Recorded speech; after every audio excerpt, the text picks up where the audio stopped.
What's up, dude? How are you? Good, how are you? I don't know how. It's like you were on stage or everything. That was cool. Yeah. You know what they say, modest is hottest. That is true. And my dad, you remember my dad? He was huge. I literally like in prep for this, you know, 'cause I told Matt, I'm like, I've tried podcasts before, but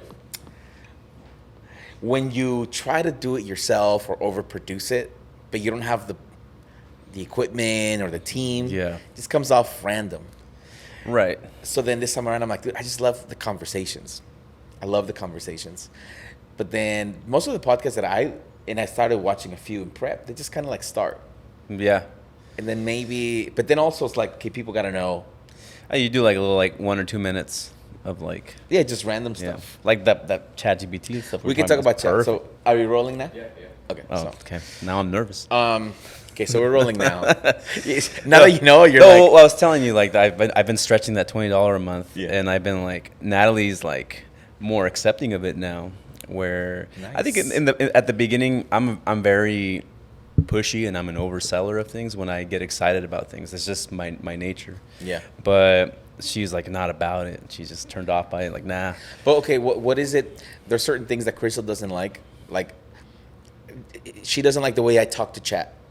So, like, what are the things that like turn off Natalie Well, towards chat? So I made my chat voice because I also talk to it. Yeah. And I talk to it conversationally. Okay, it's a male or female voice? Male. Okay, Yeah, good. It's a homie. Just you know? accountability. Yeah, but I found that at the beginning it was the talking was too fast, and so I'm like, hey, chat, can you slow down a little bit and lower your register of your like, your watch your voice a tone little when bit. you're talking to yeah, me. just watch your just something soothing.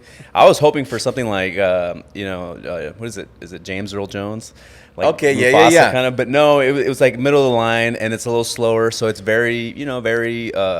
I feel like welcoming and, Yeah. and so I talked to chat. I want to say him. That's just Yeah, kind of yeah, weird. yeah. But That's I weird. talked to chat like in conversation, and I Yeah. feel like that way it learns more Yeah. about like. kind Okay, of my but when way. you say you talk to it in conversation, like, do you just talk to chat just to talk to chat? Sometimes I do. Well, I drive a lot for work. You Yeah. know, I'm driving from job site to job site, so I'll take that time to like do research or whatever materials. So I have a landscaping company, so I'll do that. And I know this is kind of bad, but like at stoplights, if I forget to send an invoice, I'm like, Yeah. hey, it knows everything about me. It knows my company name. It knows like, it even has like, I think it's kept record of my pricing, like labor per day kind of thing. So I'm like, hey, this project, I forgot to send an invoice. It's for this customer. This is the address. We did this is this scope of work. Can you elaborate to make it sound a little bit more professional and give me Yeah. a PDF invoice with my logo on the top, right-hand Oh, corner. wow. And boom, like that. So I'm like at a stoplight, red light, where it would have taken me like 30 minutes to go Yeah. to a coffee shop or go home and type it up, and I get distracted and it's not. So it's like it's perfect for people. Yeah. with ADHD. And that's the paid version. That's That's the the $20 $20 one. That's the one I have to. which is working fine. Yeah. So I'm thinking like I don't know if I need the $200 one. I even asked Chad, like, what do I get with the $200 one? And it told me, and I'm just like, well, it's like you're not really selling yourself, bud. you know? no. But that $20 one's good. But when you ask for all these PDFs with the logos, do you open up with like a greeting? Like, hey, man, how you doing? And then you say, please, thank you. If I've had my coffee, Yeah. I'm good. Otherwise, But isn't it weird to be like, hey, make me a PDF? You're more like, hey, I was wondering if you could help me with. well, I don't go that far. It's like I treat it like a personal assistant. Yeah, So I'll yeah, say yeah. please and thank you. For sure. I think that's what Crystal doesn't like. I think I'm overly polite Yeah. with AI. Yeah. But, as long as you're like that with everyone, I mean, actually, I think you are. I think I am. I hope so. I hope Oh, gosh. Okay, well, we could get into it, Sam. Let's do it. I don't even remember. I think I want to go back because we go way back to the youth group days before kids, before Oh yeah. wives. Or even girlfriends, anything. And I'm really bad with dates. I don't know if you're good with dates. But like around what time did we meet? Like what So- year was this? I remember because my family had transitioned from the church where I grew up to where we met, which was Amistad Yeah. in San Diego. I think it was around 2003. I don't know if you were already there. 'Cause I came in straight to the youth group Yeah. on a Friday night, and it was like I was kind of like overwhelmed with Yeah. the amount of youth. The youth group was a good size, I think, for its time. Yeah. So I don't remember if you were already there or not around 2003. Yeah. You might have been playing. I got there drums. around 2002. 'Cause Okay, that's so when you we were already moved there. Were you from already TJ in from the- Mexico. Yeah. So so for sure you. I just remember. Yeah. I remember Tuco. Yeah, for you sure. know, playing drums. But I think you were also playing drums or What kind of bass. nickname is Stuco? What did that mean? Tuco? I have no idea. I mean, his name's Daniel, right? His real name's Daniel. Yeah. It's an old friend of ours. But super random. I mean, he was random as it was. Yeah. I mean, It's a random name for a random Random dude. name for a random guy. Which, by the way, if you're listening, Tuco, we love you. we love you, Tuco. First Mexican I ever saw with dreads. Yeah. Like, okay. It was a big Rage Against the Machine era. Yeah. See, I'm bad with dates, but I can remember eras because around that time, it was like certain fashion. Everybody was a skater. Yeah. Everybody was into like Switchfoot. I mean, the Christian circles. POD. POD. Yeah. It was Reliant big. K. Right. Yeah. Those are around the dates. It was the beginning stages of like the scene era, or I think it was already like Yeah. entering the scene era, which was Dude, I remember the scene, bro. Dude, I remember Christian hardcore Yeah. was actually good. I'm It not was. saying it's not right now. I don't know who's. well, yeah. I mean, I'm so disconnected from it, but I think it's. I mean, I just recently saw that there's a comeback for like at the pop punk. Oh yeah. Yeah, there's actually it came up in my feed the other day. There's Yeah. a San Diego band Oh nice. that kind of has that Blink 182 sound. But yeah, that Blink 182 I think was also. Yeah. I don't know what stage they were in, if it Angels and Airwaves or was it Boxcar Racers? I don't know. But yeah, so it was around 2003 when you and I Yes. met, and I'm pretty sure you were already involved in the Yeah. Worship, youth Yeah. worship, which if nobody knows, Abe's an amazing. Come on, amazing stop musician. it. Stop it. Come on. Yeah, Don't do it's that. Just like I always get frustrated with people that are so good. Like you just pick something up and you're so good at it, but you're like, I'm bored. On to the next thing. On to the next thing. And I'm just like, I've been trying to figure it out Yes. for a decade or two. And Well, but I think the way I look at there's this thing like jack of all trades, master of none. yeah, I think I subscribe to master of some. I'm good at a Right. few things. yeah, But I remember being in worship, and I remember you came in. You're better at what you do than me, in the sense of like I like a little bit of a lot of things, so I can pick up a few instruments here and there, or even in ministry, Yeah. I can do a few things. But everyone that I'm surrounded with, they're just better at me at what they do because like focus. it's focus. Yeah, I think I heard a think I podcast just- talking about like ADD. I don't know if I'm that, Yeah. but I'm like I do move from one thing to another pretty that's fast. me. Yeah, I think I do that, but I also. I'll take interest and focus on Yeah. where it's needed or where I think I find my footing. Yeah, But yeah, I totally. Do you think you have ADD? I don't know. I think, But I'm not going to ask. I'm scared to find out. I'm scared to find. What am I think I going to do with that do. information? To some extent, I feel like I do. I saw a reel this morning. And I sent it to See, your Natalie. ADD is kicking in. Right? Yeah, that's exactly it. I'm just like, it's like the Matrix, right? You just see all these things, but it makes sense to me. yeah. But it's just like this reel I saw is just the guy's like, oh, like I feel like I'm tired. I'm gonna take a shower, wake up. Wait, but before I take a shower, let me work out so I don't have to take a shower again. Wait, if I'm gonna work out, I need to have some coffee for energy. Well, I'm gonna have coffee. I might as well have breakfast. Like I don't have eggs. I'm gonna go to the store. Like that's how my brain works, and it's like at the end of the day, it's like tiring. It's like, but yeah. So I think I took a focus, which is what I should be doing all the time. Yeah. On what I can do, and Yes. it just turned out. But yeah, you're a jack of all trades for sure. Love it. Which is dope. Thank you. You're so kind. So we met, and one of the things that has been like the thread, and I've told you before, is how, and I think it has to do with, and we can get into the good and the bad side of it all, which is like you are loyal to like a fault to certain things, and like when you get committed to something, like you're in, Yeah. And I think we'll tell a bit of our story because we used to do ministry together. And then, we left that church. Yeah. And then during the pandemic, we reconnected. Right. But, even before we get to that part, it's like you've always been in ministry. When did you start? Like, at what age did you start? Well, I grew up in the church. Yeah. I'm like fourth generation. Like my great grandpa was a pastor. My grandpa was a pastor. My parents were involved in ministry throughout their lives. And so by default, I was always at church. But my first memory of actually jumping in was at the age of 15, 16, and like when I started high school.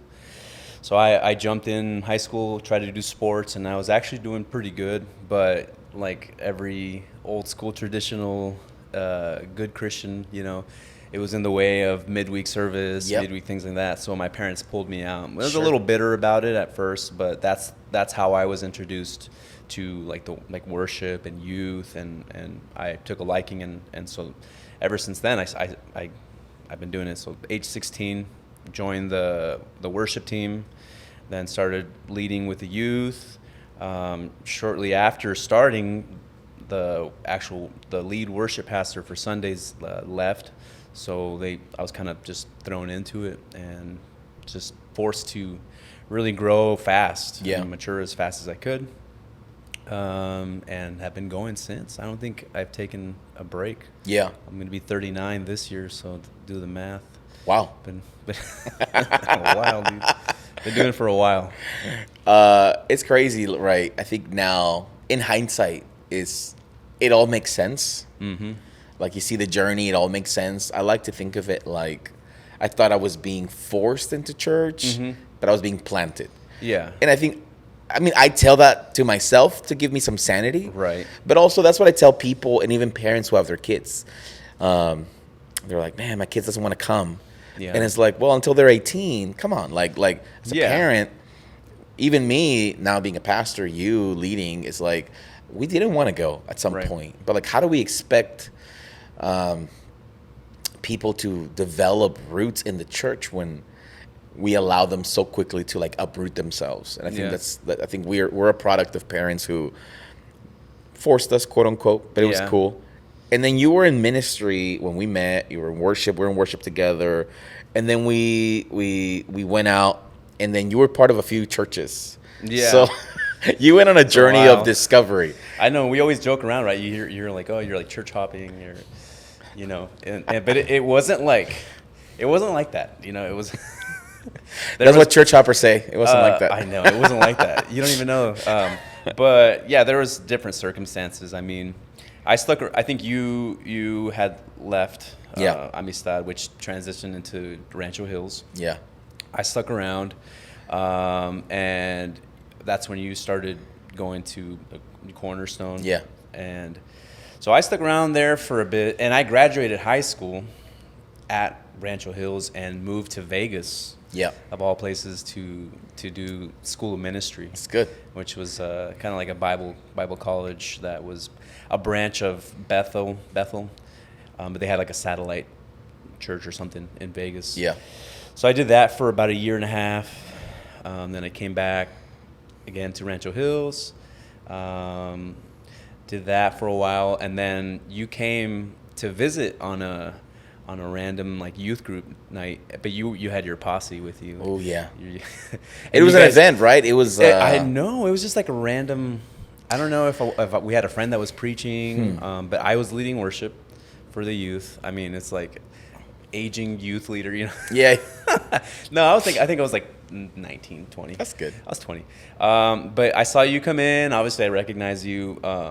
And while you were at Rancho Hills, I mean, all you were really involved with with worship. Yeah. So, but you coming back, you were already involved with like youth leadership and this and that. So I was like, dang, this guy is he's grown up. But I was really intrigued by the posse, your friends that you were with, because I was so, I guess, sheltered, and all I knew was this youth group that I was involved with. So I got excited. I knew about Cornerstone, knew it was huge. So I just wanted to branch out and Yes. meet more people. And you I know. think just to talk about that for a moment, because I think that was an era where social media wasn't what it is now. No, I mean, You didn't know that there was a church down the street. No, I think we had MySpace, right? At Yeah. that time, there wasn't like churches that had MySpace that were No, like huge. not it was at just all. like for individuals. And it wasn't like what it is now. Like we weren't posting, even though we grew up in the church. We weren't posting about church. We were posting No. about our bands. We were posting about whatever. Yeah, just selfies, mirror selfies. So then I think it's so crazy how cultures change, because back in the day, you really just, it was almost like the equivalent of your friends were the people that lived in your neighborhood. Right. And you were kind of stuck with that. Yeah, that's what it was. And then with us, even with youth, which is not the case right now, is wherever your parents went, you had to make it work. Yeah. And there was this culture of that. I think this generation, our generation, we sound so old when we say that now, but it's something that it taught us that it doesn't matter where you're planted.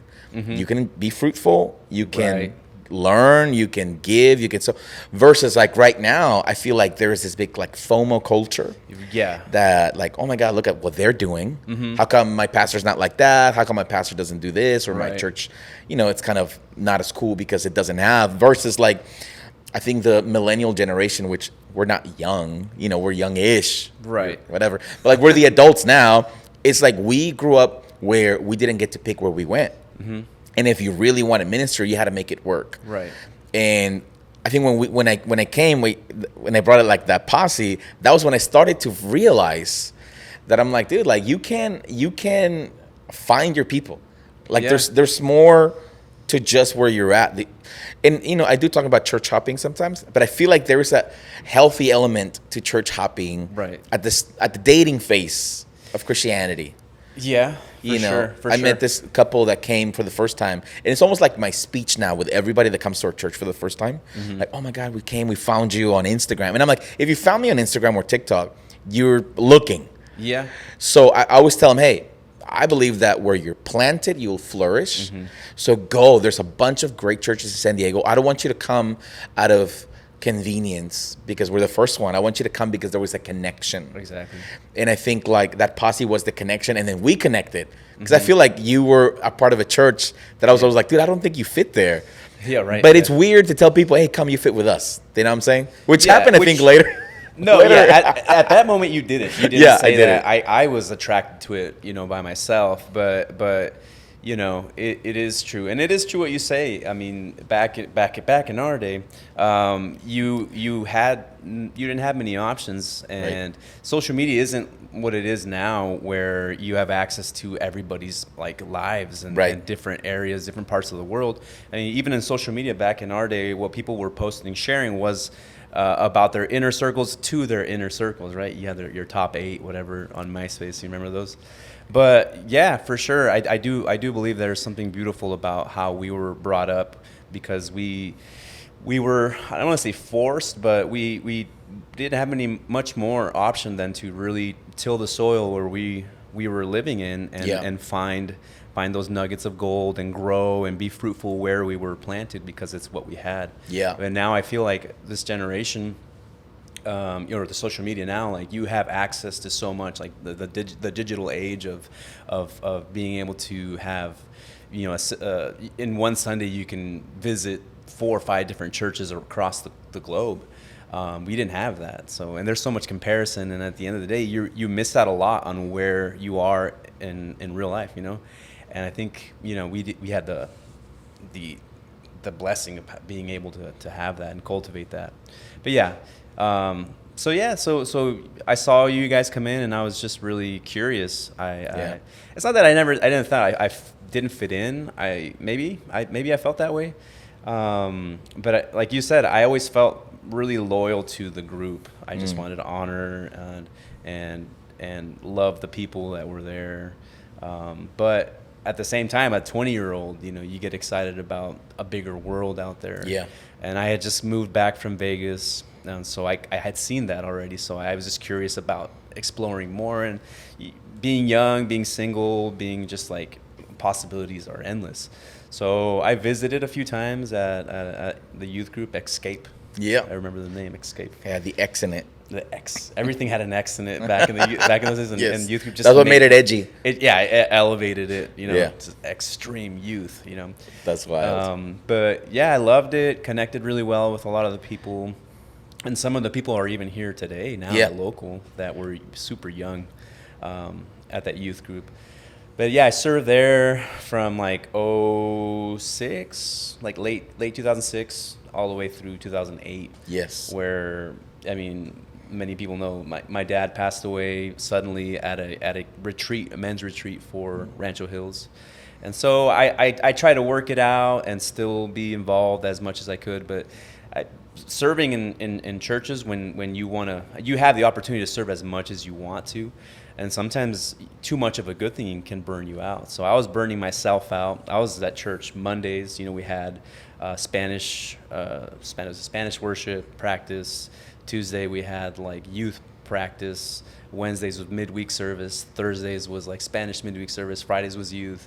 Saturday off, and Sunday all day. So I felt like my family, my mom and my siblings needed me. I needed to be present, so I moved back to Rancho Hills for a few years there. And while being there again for a couple years, I had the opportunity to serve at a big youth event, South San Diego youth event, where different youth groups from different churches came together, and that's where I met Natalie. Yes. Down at her church, NAM. Which stands for Necesitamos Adorar Más. There you go. Beautiful. But that event was life-changing. Yeah. It was like it was the biggest youth event I'd seen in San Diego. It was huge. It was huge. And we had Sunny from POD there. And then I still, like, skateboarding was super cool. So we had skateboard ramps. They had it all. So I met Natalie there. That was it, dude. That's wild. and I want to get to that part of the story. I think you talked about like the weekly schedule of serving. Yeah. It's like every day. And I think like there's a lot of already, and we can get into it, but there's a lot of already content about the negative side of that. Mm-hmm. But I think maybe God used it. Not maybe. God obviously used it. I mean, it was your flow. It was your rhythm. Tell me about that.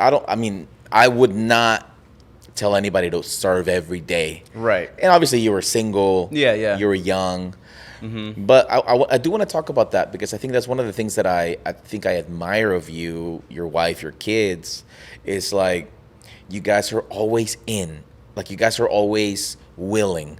Like if you're available, you're willing. Like you make space for God in your lives. You make space for God to move you and lead in the church. And I think nowadays the narrative is almost overwhelmingly against that now. It's like, nah, man. It's like church is when we get to, whenever it is. Right. But I feel like there's something beautiful that comes with just being in. So I don't know if you can speak on that. Yeah, I think for Natalie and I feel like I could speak for Natalie as well. We were always careful about making sure we were planted in the right place, we're the right church, because we know ourselves. We know that when we find the right place, we're going to be all in, because we don't want it to be a burden. We don't want it to be, I don't know, like our good deeds, or we're doing some sort of community service. We're literally jumping in to serve the community, to serve the people, and to serve God. So we've always been careful and very intentional about finding a church community that we can call family and friends, and we found that here at local. We literally get to hang out with friends, and we get to do something positive. We get to serve. We get to develop gifts. We get to see other people grow. We get to pour into other people. So for us, it when you look at it that way, when you see it as God working through you and working in you and blessing your own family, your own life, your own business, everything, it's just like a full circle thing. It's a blessing all throughout. So it doesn't feel like a burden. It doesn't feel like a burnout. Yeah. I feel like when it begins to feel a burnout is when you don't have that sense of community and connection with people. We see it that way. Like, I mean, here after church, we're always talking about, oh, we're gonna go hang out. Who are we gonna hang out with? Let's go eat. Let's do life. Let's break bread. So it's exciting. It's exciting. Yeah. Our kids love it. Our kids have found great friends, best friends here, and it's crazy because they'll be at school where they're Monday through Friday, all a few hours a day. Yet still, they consider their church friends like their best friends. They're talking about their best friends. I'll see them write like little. My kids are 7 and 8, so that they have to write like short stories or whatever. And they're like, "Oh, my friend, Tiger, my friend Lux," and it's like, people are like, "Oh, who are they?" Like, "Oh, they're my church friends." So for us, that's beautiful. Yeah. We could see that, and as long as our family is intact, our family is still making time for each other always.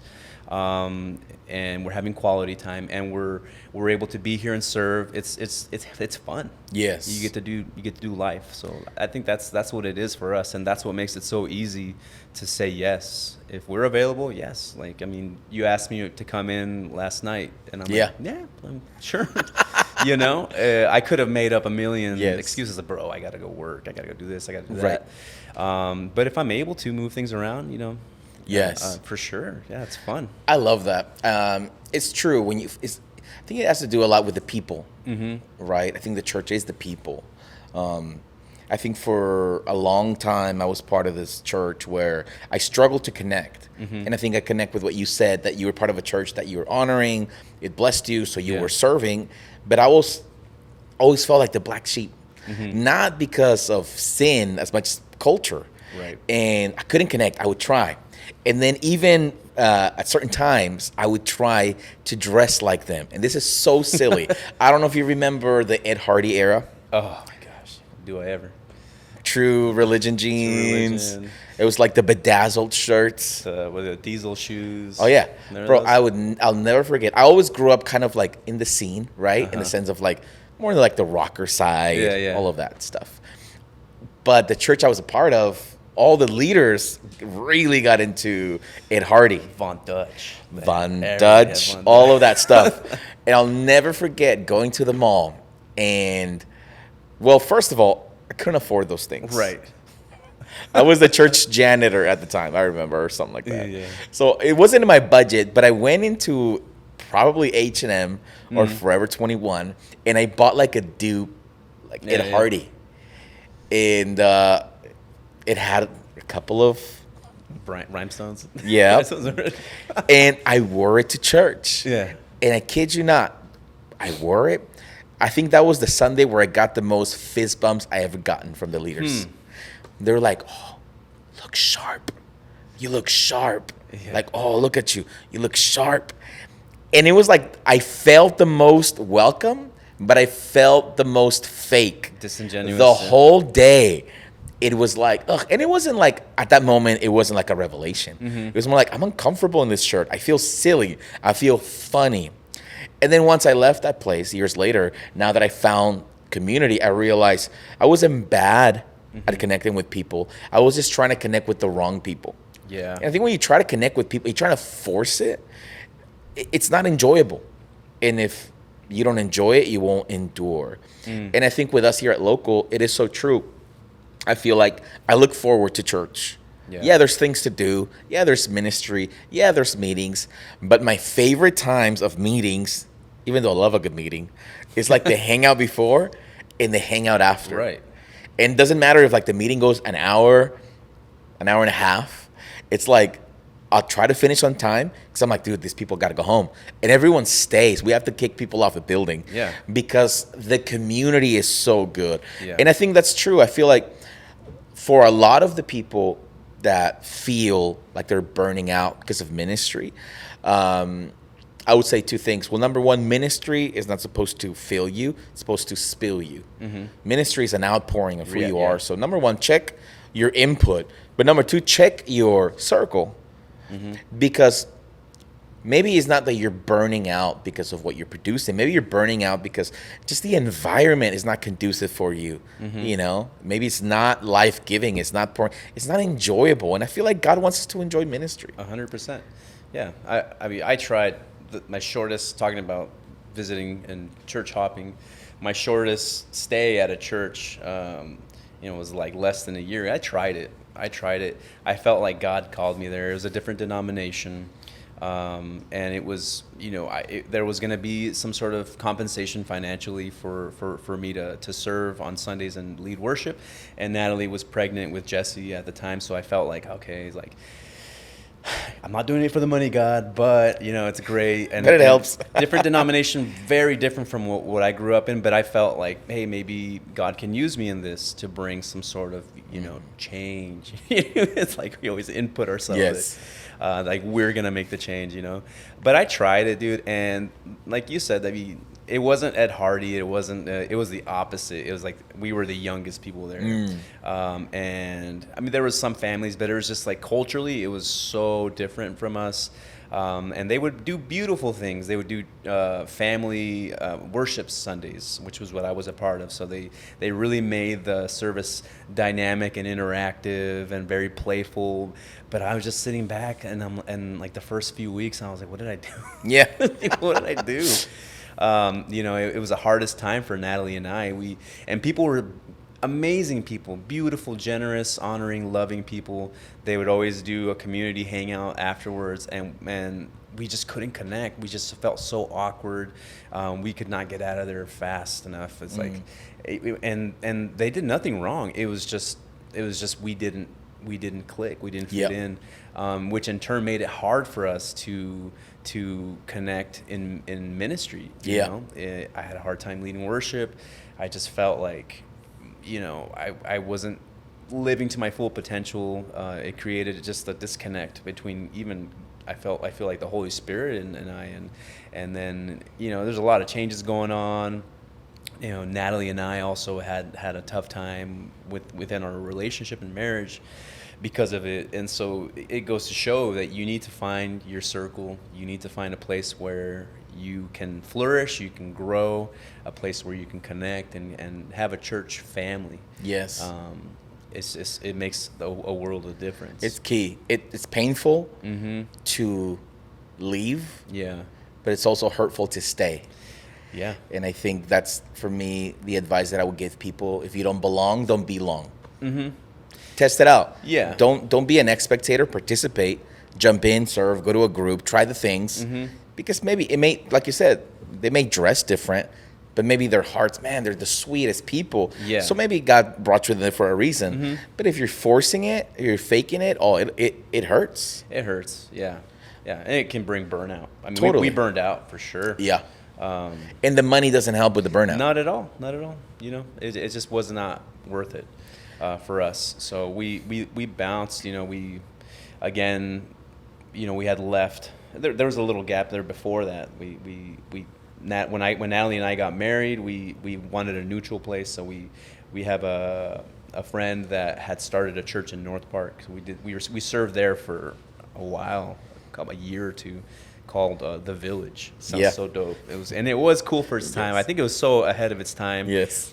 So much so that we didn't have like the structure set up properly, and it was just, imagine a bunch of creatives just wanted to start a church. Yeah. It's just, you talk about it, you dream, and I mean there'd be Sundays like where we'd start worship and we're like, let's just worship all night. We don't have like a structure for this, and it was fun, but it can't. You need those different types of people that are type A personalities, organized, goal setters and go getters, and we were just all creatives, hippies. I like to say that a church is like a plane with two wings, and it's ministry and administration. Yeah. And I think when it's it could obviously lean in seasons, but when it's all just ministry, no administration, it's like the plane just goes in circles. It felt that way. And you're just like, again, and way. you have beautiful things, but it's like over and over, and you kind of so much. You told me the story about. I don't know if you feel comfortable sharing it, but like that day where you guys were doing like warfare on the stage, I feel like it's funny sometimes. I think it's funny sometimes to share like the crazy, not crazy. I mean, I'm sure. Yeah, and I don't want to discredit anybody. You don't have to tell names. I won't say names, but it wasn't at a particular church that we were in, but we got invited. Our worship team got invited because, like, again, a lot of creatives, a lot of talent. And so we got invited to a church Sunday to lead, and we felt honored. I'm like, yeah, cool. But during worship, it was just really we started setting up, and as we were starting, we saw people start bringing stuff up to the stage, and I've seen maybe bring us a water, or tissues in case somebody cries, but no, they were bringing up swords, shafars, which if you don't know what it is, it's like a horn, a sheep's horn, Yeah. or no, a ram's horn, like a war cry. Can you kind of play thing. a shofar? I've tried it. I think I think I can. Yeah. Yeah, good. And then there's like some little conchas, and some seashells, just again to like just sound a battle cry. Tambourines, of course. You can't. Flags. What else was there? So they provided these for the people. Yeah, and then there are like these drums, just like, and so we'd be playing. We rehearsed. We wanted to just do a good job, be excellent, but it was so distracting. We're singing, a song like, I don't know, like a lion, like my God's roaring like a lion, and you'd hear like, or like, and we'd turn to the sides and people just waving swords, flags, and we're just so distracted by it. But that wasn't where it ended. So we finished. We're like, okay, whatever. We sit down, like, awesome. We sit down and they do the announcements and welcome. And while they're doing that, like, they open up a space. Like, hey, we're gonna open up space in case anybody has a word. And I'm like, great, cool. Maybe somebody has an encouraging word, or whatever. But no, people were coming up and be like, they turned to the worship team like, while you guys were playing, I saw a portal open up in the heavens, and Jesus came down, and angels were following him and surrounding you guys. And I was like, wow. I was like, I didn't see That's that. awesome. That's awesome. And again, not to discredit. No. If you have that gift, and if it, that's cool. But I just felt like it was too much. Somebody else said, like, I saw Jesus coming in through the back hallway, coming in through the walkway in a white horse. I'm like, all right, cool. It's like things like that. And so I love it. I love how when people have that, they find each other. they find each other, and they have a particular look. You could see them like, yep. Tell me about the look. Tie-dye shirts? Tie-dye shirts for sure. Got it. But like a lot of makeshift stuff, like tie-dye shirts, but with like an ironed-on cross. Oh, nice. You have the what is that, the paper boy hats, a lot of those with long hair behind The paperboy hats. Fedoras, a lot of fedoras. Fedoras. I think fedoras and shafars go hand in hand. It's like Yeah, dude. So things like that. I don't want to. No, I don't want for to talk sure. trash about anybody, but jeans with sandals. Jeans with sandals. Jeans with sandals is a big one. I don't. If you do that, cool. But I think that's really weird. Are Crocs the new sandals? Could be. I think. I'm not a Croc guy, but then I'll wear the Birks, right? The slides. There you go. Those are cool. Same. What are they called? The clogs, right? The clogs. There you go. I wear those, but I don't know. So things like that. What else? That is so interesting, dude. Leather bracelets. For But sure. they find each other and they look alike. Yeah, for sure. I wonder, man, I have so many questions. Jeez. I wanted to move to talk about, I think, something that we have, it's pretty similar in our journey and we don't have to go into details, but I think when Local was birthed out of us transitioning from a church, Yeah. because there was a moral failure in the leadership, and our pastors split up, and our season there ended. Yeah. And I looked around and I looked at a lot of different churches as options, but we couldn't shake the calling that, man, if we can't find a place for us, there's got to be other people that are looking for something like what we're looking for. Yeah. And if it doesn't exist in our city, if we add to the conversation and if we add to another perspective of the kingdom here in our city, then we got to do this. And then we found a lot of people, and you guys went through something similar where there's a moral failure in the church. And we don't have to get into the details of that, but I do want to talk about what that does in you. You're coming from, man, a lot of pain growing up, losing your dad, a lot of loss in ministry, a lot of pain, And then you get to this place where you're just like, okay, I'm an adult. I feel like this is the place. Yeah. Which is where I was. Mm-hmm. I wasn't considering another church. I wasn't considering anything. I was happy, but something happened. How did that shake you? How did that affect you? Being part of a church where something like that happens, at a personal level, at a spiritual level, ministerially. Yeah. Yeah. Well, I think the mistake that I had made, well, and I wouldn't call it a mistake, but the issue with me was I had a blurred line between like my pastor and our friendship, where, you know, and he was going through it, and, you know, not to knock him, I love him, and you know, I wish him the best. Things seem to be going great, and that's awesome. But at the time, I'm like, okay, so we had a friendship where I was a confidant. I was not on the issues, but like on his emotions, what he was going through, his struggles with other people, things like that, to where I couldn't really differentiate that. So when that came out, I felt betrayed. And I was willing to forgive for the people, for the community, but I knew myself that I wasn't in a good spot myself mentally. I was burned out. We had been serving there for about 7 years already. But and here's what made the difference is I think we always have to listen to our wives. They're like the voice of reason. A lot of times the Holy Spirit will speak through them. And in this case, it really was that, because Natalie was she's usually very easygoing, and she'll go with whatever, you know, I feel is the right thing. But in this certain decision, she just felt really adamant about, you know, let's take a step back, let's examine, let's pray about it. And we did, and we stuck around. We stuck around for a bit, and we just felt such uneasiness, and we didn't feel peace in our hearts, to so much so to where we felt it was more detrimental for us to stay for the people, because we would be almost bitter, you know. And somebody asked us one time, like, well, you know, stay, we need your help. And I said, you know what, if we stay, I'm gonna bring this ship down maybe faster, because of my state of mind, because of my spiritual state. We were just so burnt out. We were so disillusioned, so just you know, sad, angry, so many emotions, and more so, you know, me listening to my wife and being like, okay.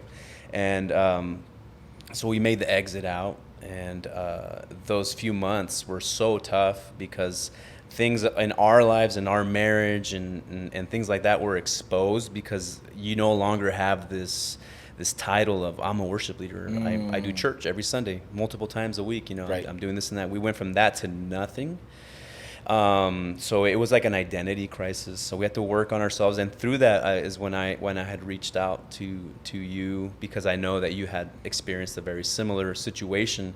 And we just it was like a lifeline. We needed a lifeline. There's nobody that we could talk to. There was things that we couldn't share with the people in the congregation that we had just exited out. And there was things that we didn't feel comfortable sharing with family members or other, you know, friends that were in different churches, because we didn't want to stir up any gossip. We didn't want to stir up any conflict or anything like that. So, you know, just I had remembered during pandemic when we reconnected that we had, you know, we had a good time every single time we got together for a coffee or whatever. That came to mind, and I reached out, and man, you were definitely like a godsend for the moment. I remember you came over to our house with your family, which was a game changer for us, because it was weird for Natalie. I mean, I'm very gregarious. I'll open up, you know, and I'll make friends with anyone, and I knew you and Crystal. But for Natalie, it was so weird. You know, she didn't really know you. She didn't know nothing about Crystal, and the kids didn't know your kids. But I think it was a very spiritual and very godly moment. And when you guys came over, it really brought peace and kind of redirected our sails to where we felt we needed needed to go. So our decision was concrete. At that moment, we left. And you never at that moment, you never like, hey, we'll come to local, like, which I really appreciated. Yeah. Because you had done that in the past like, during the pandemic. Just come to local. But at this moment, I think you knew the severity of the situation, and because you had experienced it personally, I think there was that respect and honor. Yeah. But you'd never invited us, but I felt compelled to, hey, I'm going to go. I need to do church. I need to do something. Yeah. Natalie stayed back for a few weeks. She kind of just was just processing things, but I needed to go to church. And so I came to visit a few times. I loved it right off the bat. And felt right at home. There were a lot of familiar faces, and even the not so familiar faces were some of the friendliest faces. And it's kind of like a breath of fresh air from like leaving a place where we felt so like tired and dragged and just forced to just come out of my own will, not have to do anything, and just come and be. It's heavy because you in hindsight you begin to realize a lot of the weight you were carrying wasn't a God pressure, but a people pressure. Mm-hmm. Because I remember you guys were so needed. Yeah. You guys were a foundation in that particular church. And for you guys to leave wasn't people just losing your friendship. It was losing a key element of the church. Yeah. What would you tell someone? I know you mentioned, you processed with Natalie, and then you had somebody like myself who had just gone through it. So I was able to give from my experience, not necessarily the answer, but an answer. Mm-hmm. And I think now you are in the position where I was. You've been through it. Mm-hmm. You're through it now. Your heart is healed. The wound is no longer bleeding. It's a scar now, to the point where, like, I think you have a great friendship with your older pastor. I have a great friendship with my old pastor too, where we able to now laugh, where we cried. Yeah. And obviously now with boundaries, right? It's a different season. But now, what would you tell to somebody today that does not have maybe a wife that can understand, or maybe they don't have a friend that they know that has been through something like what do you tell somebody that is so disappointed with the church? Maybe loved it, served in it, saw themselves growing in it and being a key part of it, and life happened, human element happens, and now they kind of feel disappointed, considering giving up on church altogether. Yeah. How would you encourage somebody? Well, I mean, you said it yourself. It's that human element that's always gonna find a way to disappoint at some point in our lives because of the imperfection. My grandpa would always joke around that you'll never find the perfect church, and the moment you find it, it will no longer be perfect because you're in it. And we are imperfect humans, but I think when we get disillusioned and discouraged because of church hurt, it's not the church. It's maybe a church community or somebody in the church community or events that happen within that, but we associate it with the big picture, and that's unfair to do. Yeah, it's like I kind of attribute it to saying, like, if you're a fan, I don't know, of a famous actor, I don't know, Brad Pitt. Love Brad Pitt. Brad Pitt's amazing. Or if you're a fan of Brad Pitt, but you run into a fan who's crazy, you can't say, oh, well, all Brad Pitt fans are crazy. Forget this. I'm out. It's just the same way in churches. There's going to be good churches. There's going to be healthy churches, unhealthy leaders, healthy leaders. You just got to have that discernment and take it with a grain of salt and understand that you're dealing with humans. You're dealing with human error. You're dealing with emotions. It might have been a bad day for somebody. It might have been a bad season or a mistake, or you know what I mean? Yeah. So I would take it with a grain of salt, and seek counsel, seek friendship, seek community outside of that hurt. That tends to help, and just ask the Holy Spirit to heal and the healing process is not easy. It's painful, but it's that first step of forgiveness. And a lot of times I feel like the most important thing is we forgive ourselves. Yeah. That's something that I had to do, and Natalie and I both had to do, is forgive ourselves for anything, for our resentment for whatever we did, when we forgive ourselves and allow ourselves the grace to grow and forgive and move on, we begin to turn those wounds into scars, and in turn, time will heal. And I think Natalie and I are a testament to that. We're here now. I feel like we are in the best stage of our lives. We're serving and doing ministry, and so joyful to do it. We're seeing the fruits, and I think it call back to the beginning when we were talking about being planted and being fruitful. We're seeing that now. For a few years we were just serving on fumes. Yeah. And it's funny because I feel when you do ministry for so long, and I don't know if you can agree with this, is you learn how to almost manipulate a room, and you know the right words to say, the right tonality or the right volume, and when to come in, and it's you don't allow room for God to work and allow you to fruit more, to bear more fruit. So we're seeing now where we're leading out of a place of overflow, and we're leading out of a place of joy and peace and balance, and togetherness and unity, that we are seeing the most fruit that we've seen, I think, our whole lives now. We're doing the couples collectives, and that thing is just blowing up, and it fills our heart to be able to be a part of that.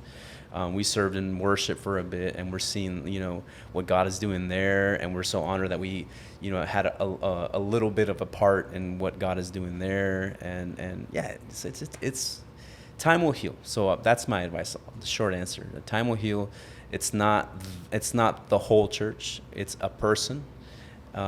Forgive yourself, move on, allow yourself grace and gentleness to heal, because God is good. God is always good. It's just the season. It's just the season you're in, and things always will be better on the other side. Yes. I love that, dude. I think it's seasons, and we forget God is the God of seasons. Mm-hmm. It's summer, going into fall, going into the winter, and we know that, but sometimes we forget. Mm-hmm. Sometimes we forget. I think one of the things that I like about you guys, I feel like you are, like you said it, but do you connect with everybody? Like every time I'm with you, it doesn't matter. Be at a 7-Eleven, you make a friend. And like you're like the opposite of me, where like I am an introvert. Mm. And people I think sometimes like confuse introverted and extroverted into what they are, and it is the social element. Mm-hmm. But I read it so well that it talks about like an introvert and an extrovert has to do with how they recharge, and like it's about energy. Mm-hmm. In the sense of like I love people, but they're so draining. Mm-hmm. So after a while, I'm like, dude, I'm good. I think people are like, dude, how can you be an introvert and be a preacher? I'm like, it's easy. I'm talking to myself. It's like that energizes me. The inner monologue I enjoy. It's a monologue, yeah. But it's when you're talking to people. For me, it's draining. For you, I see you. You come alive. Dude, you come alive with people. I didn't get recharged. And I mean, we could talk about that all day. But I really wanted to connect that with ministry, because I think people think ministry or leadership is a personality trait. Mm-hmm. And I think I come to tell people that it's not. It's like a choice. It's like a lifestyle. It's habits that you do. Because I always kind of disqualified myself because I wasn't an extroverted leader. And all of the leaders I had seen that were in that circle in my previous church they're all extroverts. Mm-hmm. And I'm like, dude, I could never be that. But then God told me, he's like, dude, surround yourself with people who compliment you. Yeah. So like, man, I love hanging out with you and your family, because I'm like, wherever we go, we've taken vacations together. Like for me, it's fun because I'll do all the talking. You do all the talking. And I'm like, I love to listen and process, but like I enjoy it. I think I want to connect it with ministry, because I think people would see you and they'd be like, duh, like of course God made him to be a leader. Mm. But then, I mean, I believed that lie and I disqualified myself. But I feel like, what's your encouragement for people who are on the fence when it comes to ministry? Because this is my whole point, that I really want this podcast to be a podcast where I'm able to almost like remove the curtain.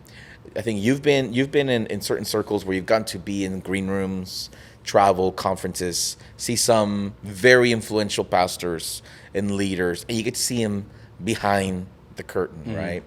And you're able to see like they're just people. Yeah. And I think when you have that privilege to see the behind the curtains, you realize, dude, if God can use them, God can use me. Not because they're like, oh, they're less than me. It's like they're human.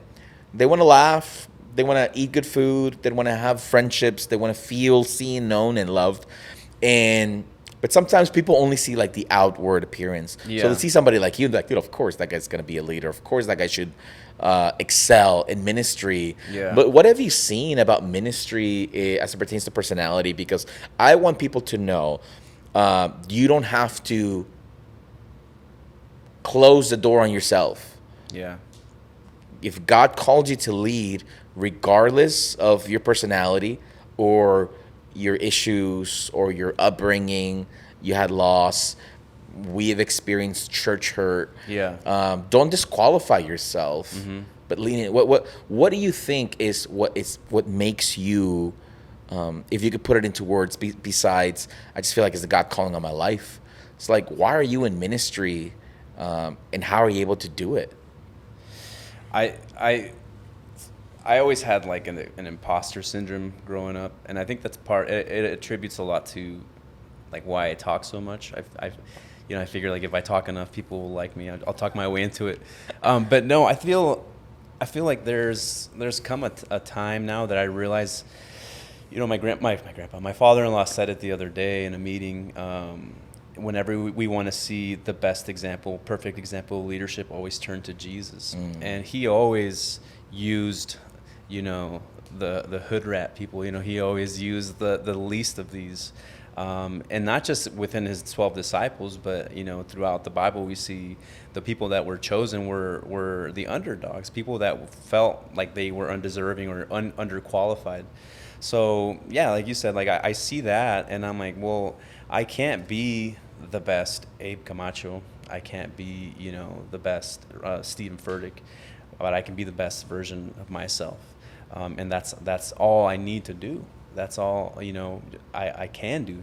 So once I understand that, and I understand that, God is working through me and my circle and whatever I do, it takes a lot of the weight off. And it is scary to think, but it's also honoring that he has chosen me. So I would say to anybody that feels like they don't fit in, or maybe they're not built for it, just recognize that there is a place at the table for everyone. Yeah. You just gotta allow yourself to go through it and find your place. We see it everywhere. We see it here, like you said. I mean, there's things that you do easily that I can't. You're a big dreamer, and you're the best at casting a vision and just like getting people pumped about it. And for me, it's like that's a crazy gift. I can't do that. I can maybe say something and have you have a good laugh, or give you a random fact or make you feel included. But there's other people that have different gifts. My wife is a great listener, and she's super empathic, and she's, so everybody has their gifting, and there is a place for everyone with defects and all. It's just it's about the heart posture and really that heart of surrender and serving and allowing yourself to be developed. We've said it before, God's not looking for perfection, he's looking for a willing heart. And so that's all it really takes. It takes a lot of the weight off, a lot of the stress and pressure off. I think you've been through so much that you realize who you are and who you aren't. Mm-hmm. And I think what you're talking about is it's finding your identity and feeling comfortable with who you are.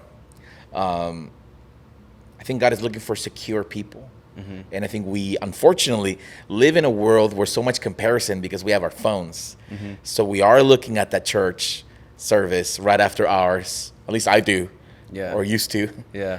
Have a great Sunday, and then I look at the phone, and I'm no longer confident. I'm a fraud now. Yeah. I feel so small. and we go into ego or insecurity. Ego is how big we think we are. Insecurity is how small we feel we are, versus just being secure.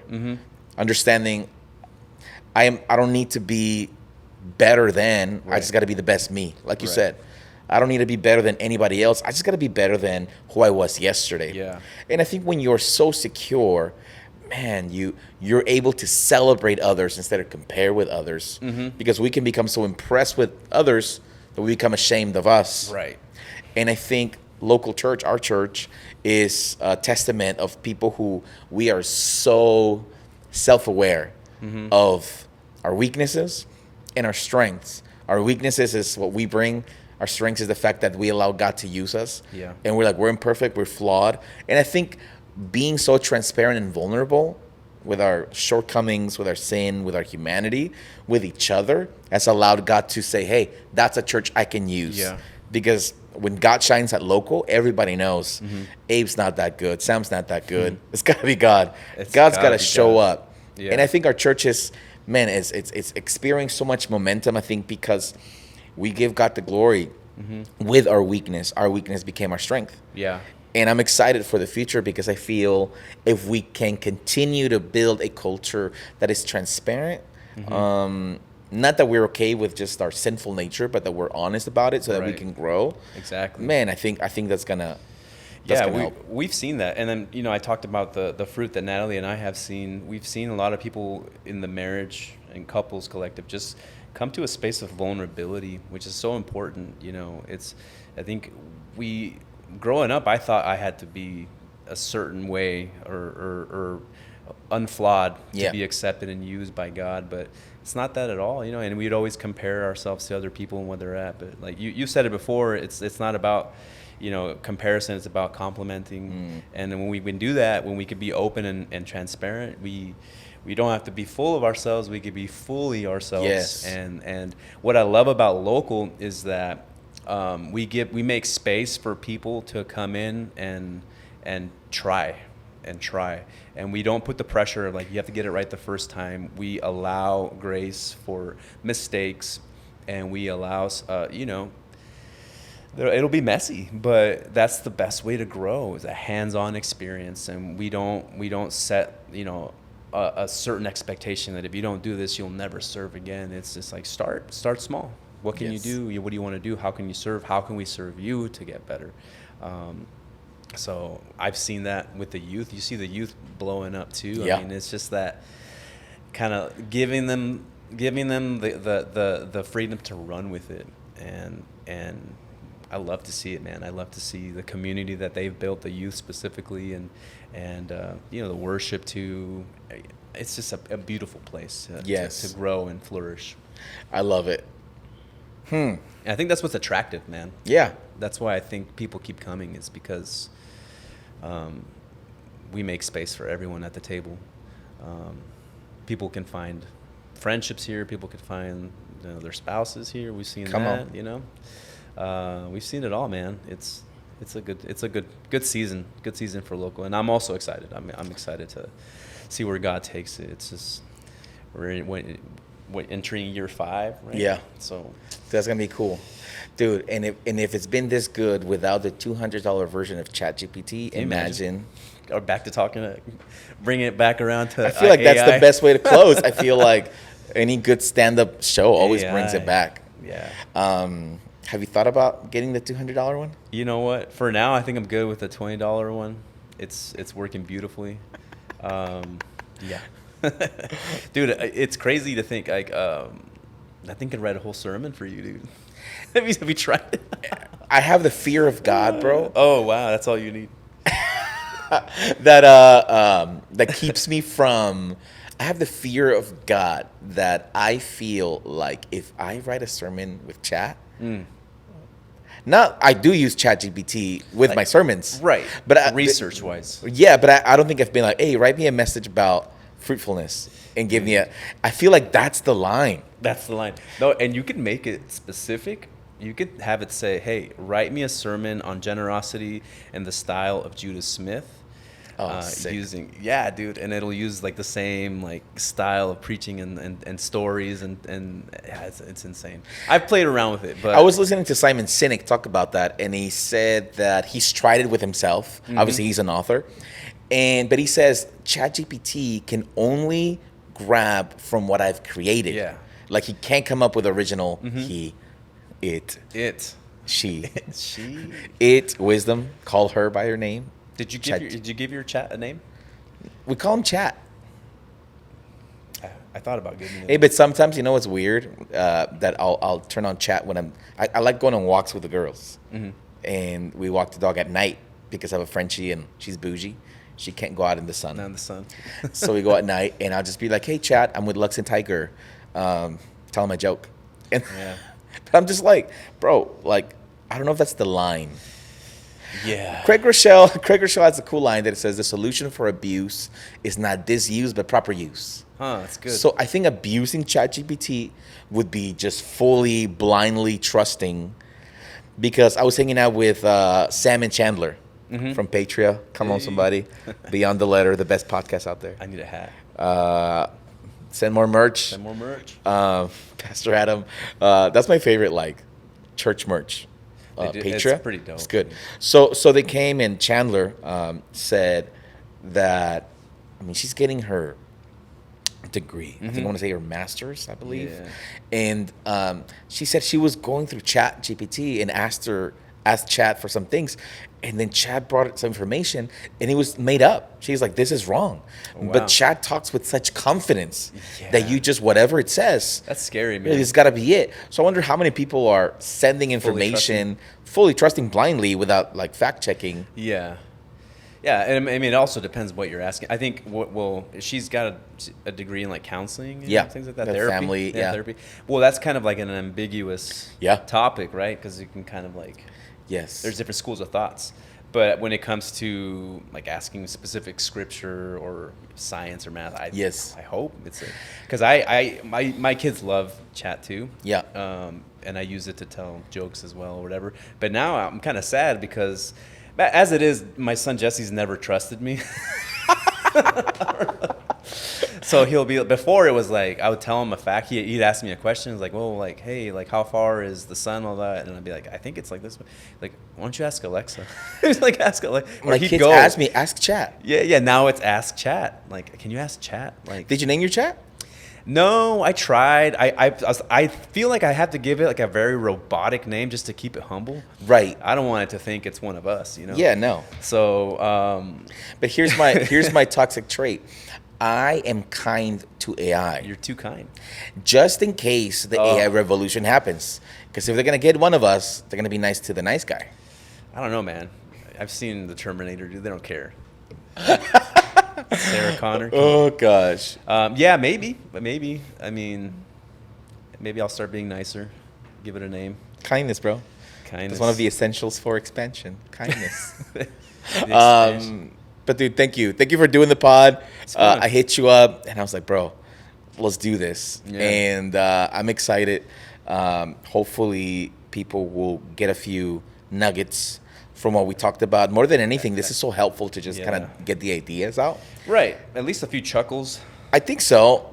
I enjoy this. I hope people enjoy to the point that we can just keep doing this. Be fun. And we'll see. But I'm excited. So Yeah. for all of you guys watching, you already know how it is. The way it helps us to get the word out, you know, it's share it with somebody. If there's something in here that blessed you, man, you found intriguing, maybe you want to learn about AI from the experts, you know, subscribe, share, like, all of those good things that help this just continue to grow. Thank you so much for hanging out with us. I love you, and I will see you in the next one.